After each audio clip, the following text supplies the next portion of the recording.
So, not only will we have a cooking demo, but we'll also have some experts today that are going to come and talk about this. So, joining us straight out of New Orleans, straight representing the A Ward. She's a certified sexologist that you've seen on TV, from Couples to Thruples and many other shows. She's also an author and an educator. Please give it up for Dr. Shamira Howard. She's about to come up right now, and she's going to appear shortly. And she's also helped thousands of people approach intimacy, relationships, and sexual wellness. Also, alongside her will be talented chef Ashley Jonique. She'll be right over here. Miss Let That Girl Cook. She's going to be doing something very special, including some oysters, which is clearly an aphrodisiac. Also, we'll have Maria Castillo Franklin. Give it up for them as well. We got some dishes coming. We're going to chef it up here.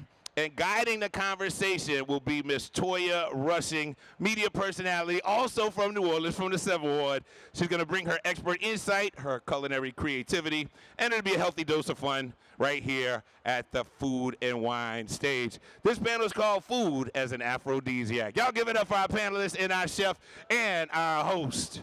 All right, Toya, let's go, baby. Hey, hey. Hey, everybody. All right, so today I guess we're going to learn about aphrodisiacs. We have the amazing Miss Shamira, Hey, y'all. who is a sexologist. Okay, she about to let us know all about the things that we need to know to keep things spicy and all that good stuff. Pun And- intended. We have the beautiful Maria here. All right, so I have hello. some questions. Oh, there we go. There we go. We good. Go ahead. All right, I have a few questions that I'm going to ask. The first one is for Dr. Shamira. So when people hear the term aphrodisiac, they often think about specific foods. From your perspective, how much of intimacy actually begins with connection, communication, and confidence, Okay. rather than what's on a plate? Ooh, that's a good question. So when you think of a certain food, let's say oysters. All right, Chef Ashley over there with the oysters. How many of you have heard that oysters are an aphrodisiac? Yes. How many of you have eaten a dozen of oysters and immediately wanted to go and jump somebody's bones? Ooh. Nobody's hand is up, right? So there are lots of different foods that are considered to be an aphrodisiac, but you actually make it the aphrodisiac. So you put the D in the aphrodisiac, okay?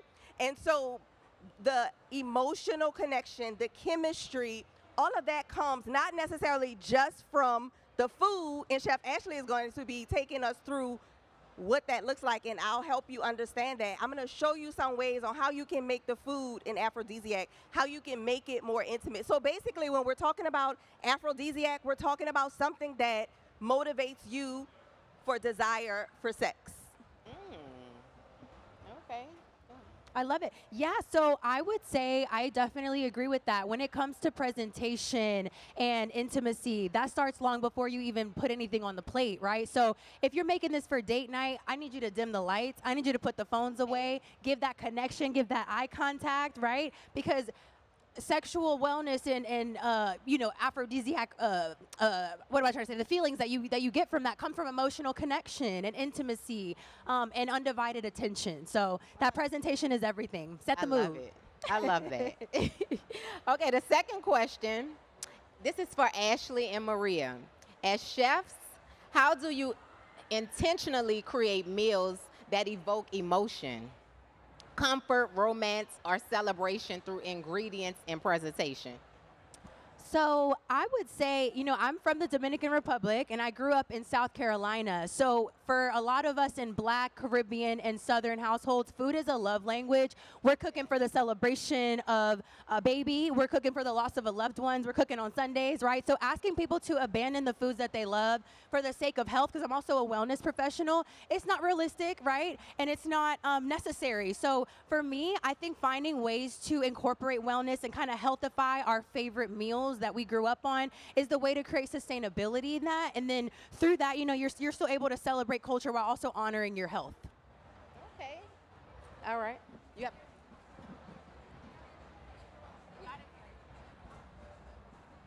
Hey y'all. Okay, so for me, food just gets me going anyway. It gets me really excited. And I think for as the sexual aspect of it, it's also keeping things spicy, trying new things all the time. I mean, trying new things. Um, I'm the kind of person, I like to do what I want. I don't really like rules. That's in the kitchen. You sound in the like bedroom. rules. For real, like I had to cut the professionalism off. I like to do what I want. And that catapulted my career, and I'm known for the girl that's always trying just like wacky stuff. So like I said, in and out of the bedroom, trying new things, keeping things spicy, and just creating new things that people may have never like thought about. That's the kind of things that keep me going when it comes to like food and sexuality. I think that they go hand in hand. Basically, just keep it spicy. If it's dull, it's gonna be boring. So everything that you try, just try to make sure that it's like new and exciting. So what's your favorite like spicy meal? If we setting a tone and you want to come up with a nice sexy meal to prepare for your man, what's your favorite meal, your favorite dish to cook? Me. So I will be on the table. I'm the Not me. I love to be honest, I'm not gonna lie. To be honest, we always like trying new things. If he thinks of any type of ingredients, it doesn't have to go. I will marry them, and he knows that I'm kind of like a mad scientist in the kitchen. If you think about something, I can make it come to life. And I'm a very sensual person. As you can see, all of my colors, I love bold colors, bold flavors. So I like to come correct. So people eat with their eyes most of the time. That's And me. I'll say this, for Father's Day, I put on his favorite dress. It was a little short dress, the wind was blowing. He had a little, a little yag on, how we say it. So I'm on the grill. It was hot inside and outside. He ate with his eyes first, and then once the meal was laid out, like, that was something that he enjoyed. But for me, presentation is one of, like, the biggest things. But yeah, presentation, bold flavors. But if I had to pick a meal, it would definitely be meat. Okay, I love I love that. Presentation is big for me. It has to look good and it has to taste good.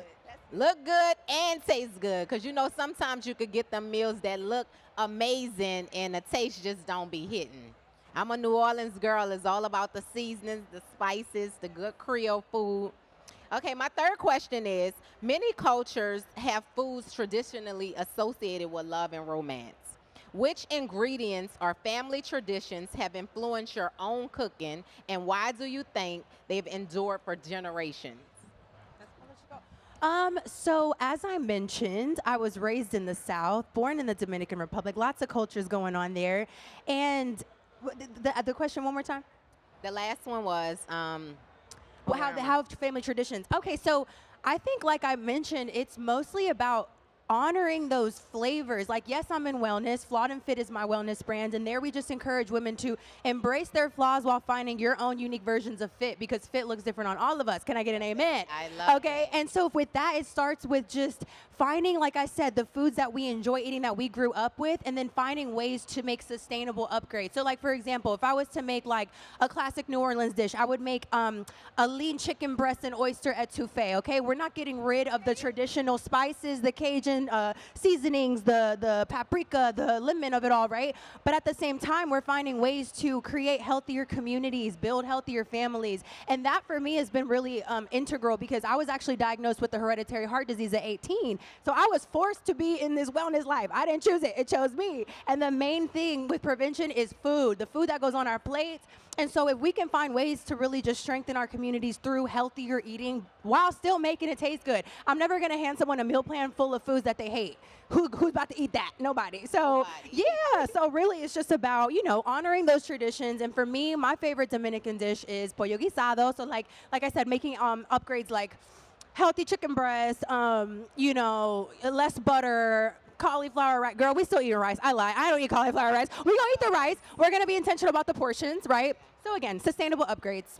It's so hard, because you want to make sure that you're putting the right foods in your body and eat healthy, but it's so hard to find that balance. Girl, yeah. Like, It is. good food that tastes good, that's healthy for you. It's like you always go after the more seasoned dishes, Yes. or it be bland. You get bored with it really quick. Absolutely. Because when I'm on my fitness journey, I go through those stages of like just wanting to eat clean. Yes. And then it's like I'll get to certain restaurants and I want to try my favorite dish, but this is not a part of my diet. We need a balance balance or something in between. Absolutely. That's why I always say, though, that 80-20 rule, it's really 90-10. Because if you have wellness goals and you're trying to get to them quickly, food is the first thing. I always say you can't out-train a bad diet. You can eat well and never work out and see results, but you can't do the opposite, right? But at the end of the day, it's got to taste good.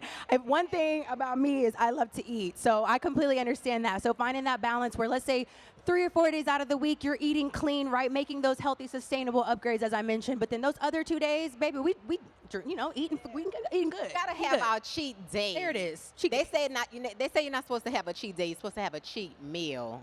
Right. You agree with that? I do, yeah. Okay. Yeah. I'll be like, oh, I need the whole day. Yeah. Okay.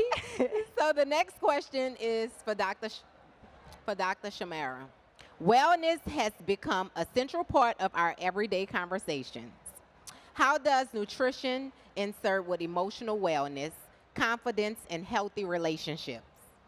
So nutrition is a part of our everyday life, right? So nutrition contributes to wellness because it's all about our habits, as we're talking about right now, habits, cheat meals versus cheat days. Nutrition fuels our hormones. If you over 40, Yes. you probably hot up in here right now. You probably, Yes, and so, girl. yes. We got our fans, y'all. Anybody out there? Well, I got have fans? my fan with me. Trust me. He We got my our fan fans. right so there. it contributes to how our hormones respond. It contributes to connection, especially if we have traditions where we're cooking together, where we're tasting together, where we're going out to dinner. A lot of what we do in relationships is centered around nutrition and food. Where do people like to take people on the first date?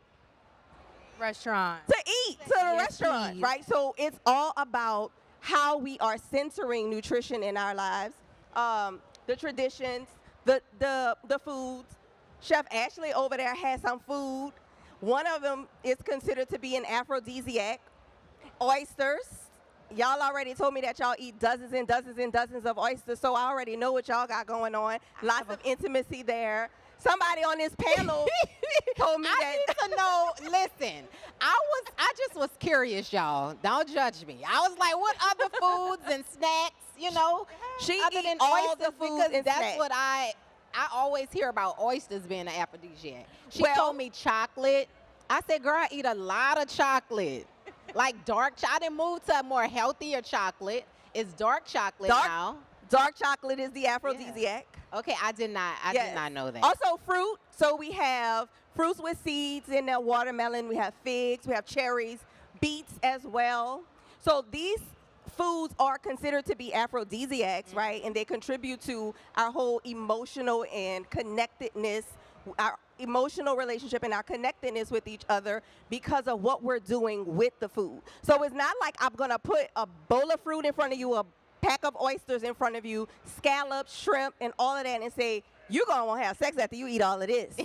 But what's going to happen is if you are with a partner and you are tasting the food, right? So I'm going to ask Chef Ashley to describe what she's doing with the food, and we're going to practice this together. But you're tasting the food because eating is a sensory experience. That's what makes food an aphrodisiac. It's what it does for you in the moment. It's what it does for your body in the moment. So you are smelling it. You are tasting it. There are different textures. There are different temperatures. So if you close your eyes, you remove one of your senses, so other senses are heightened. So if your partner wants to feed you something, that's different from them saying, look, let's go down to the local drive-thru and let's get us a burger and some fries, versus them saying, I got this juicy, cheesy, warm double cheeseburger that I want to feed you with some nice salted, warm fries. Don't that sound better than let's go down to let's get a burger? Okay, so that's what makes it an aphrodisiac. It's what you're doing with the food. Yeah. Okay. Love that. So I want to kind of chime in on the oyster aspect. I don't want people to think they can go to Acme and get charbroiled oysters and it has the same effect. The raw oysters to me are way better. The zinc stays intact, and the texture, like Shamara mentioned, the texture of it. A lot of people don't like raw oysters, so they will close their eyes to eat it. But for me, closing my eyes, I actually do like oysters. But for me, closing my eyes is one of the sensory things. I put hot sauce. I put a little bit of cocktail cocktail sauce, and I like cocktail sauce because it's tangy. When you smell it, it opens up, so it opens up your nose. So with the raw oysters, you will put whatever your little concoction is that you want on top. But I would suggest closing your eyes. It's wet. They have kids in here. One kid. Close your ears. It's wet. You will close your eyes. You can let your partner feed you, or you can feed yourself, and you can kind of slurp it up. I don't know how many people like it raw, but that's kind of how that goes. But and I will also put like a little bit of lime or lemon on the top. All of that, it helps with the flavor, and it also helps with the endorphins and the dopamine that gets released when you smell and eat these things. Do y'all want to try? Who want to try? Anybody want to try? I know y'all okay. look cute, so y'all probably don't want to be slurping. I don't slurp oysters. Yeah, I'm not really a huge fan of oysters unless it's like sharp. Any slurpers in the audience? Yeah. Okay, So we got if some anybody slurpers. want to try it. Hey, put your hands. Okay, But when we have some we're going to- volunteers. we want you to do this in a sensory way. So when you come up, I'm going to come up with you and describe what you're doing. We're going to describe the flavors and what you're doing. And guys, it's not going to throw off your nutrition because they're so high in protein and really low in calories. Okay, they're packed with nutrients like zinc, B12, iron, great for sexual reproductive health, and sexual wellness is wellness, period. So anybody single who want to try it? Okay, okay. Let's get a single person Okay, because okay. I'm going to guide you through this. All right, let's do it.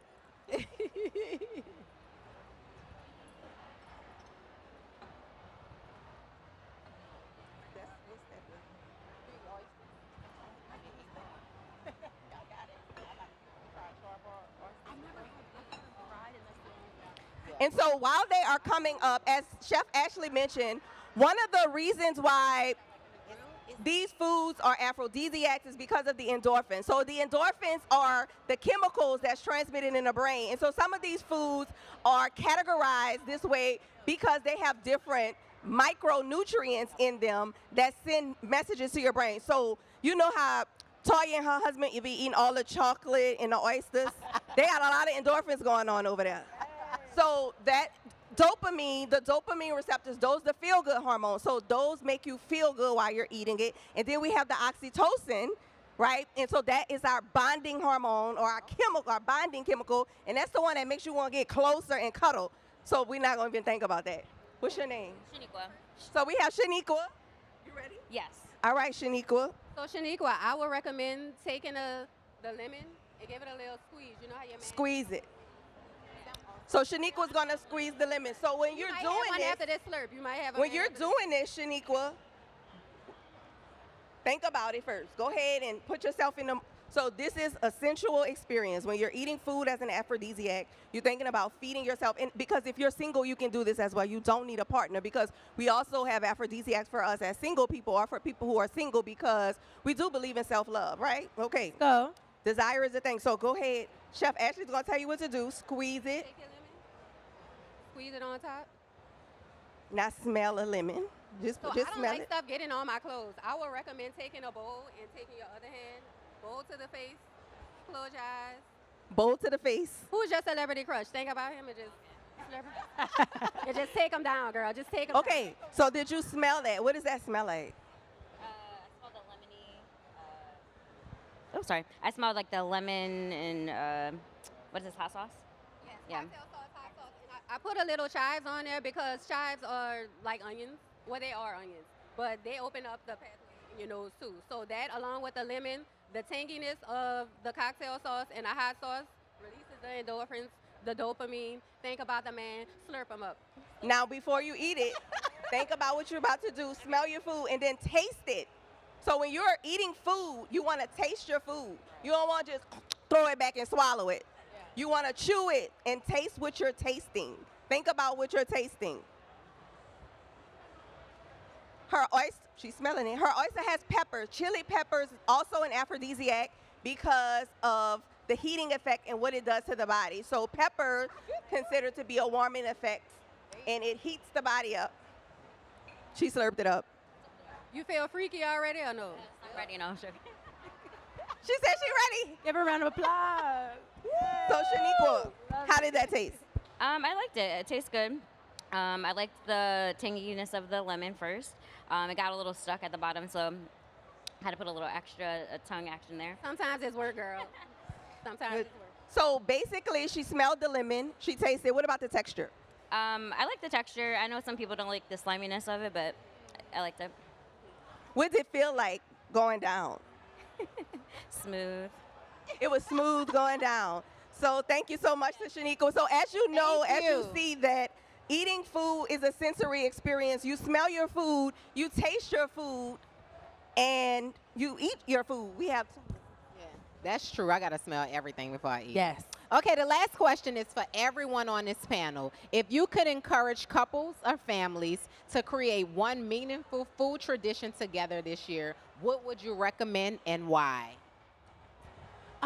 Well, I got married almost a year ago in about a few months. Shout out my husband, Devon Franklin. That's a good man, y'all. That's a good man. And one of my love languages is cooking. So I make it a point. You know, we all have busy schedules. It's about integrating these things into your schedule, being able to sit down and say, hey, maybe not 5 nights a week, but at least once or twice or 3 times if we're feeling, you know, if he's doing good, we're going to sit down and make a healthy meal. Not even healthy sometimes, y'all, just making a comfort meal that I can show, you know, my love and appreciation for this human being that is walking through life with me. So I would encourage y'all, it doesn't have to necessarily be a partner. Us single people, like you said, deserve self-love. Make a meal for yourself. Make a meal for your sister, your friends, and yeah, just being intentional about doing that. Absolutely, that's it. Cook with each other. Make yourself a spread. Let your partner put the food on you. Eat the food off of you. Okay, take a note. That's my version of use your mouth. So use your mouth. Okay. Can I Your suggest mouth. something? I would like to suggest meal prep for people who are doing fitness. My man is a personal trainer. We both fine and sexy. We do a lot of cooking together. Mostly me doing the cooking. He's just watching and grabbing stuff.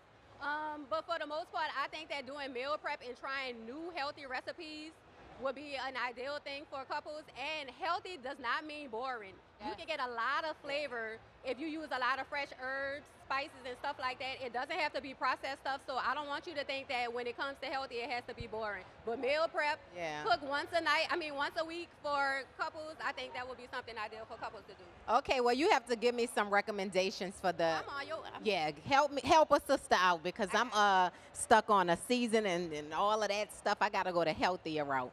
But thank you, ladies, so much. We learned a lot today. And thank you in the audience for being here. Thank y'all. Y'all, thank you. Have fun today. Go eat something. Yes, go eat some Use good your New mouth. Orleans food.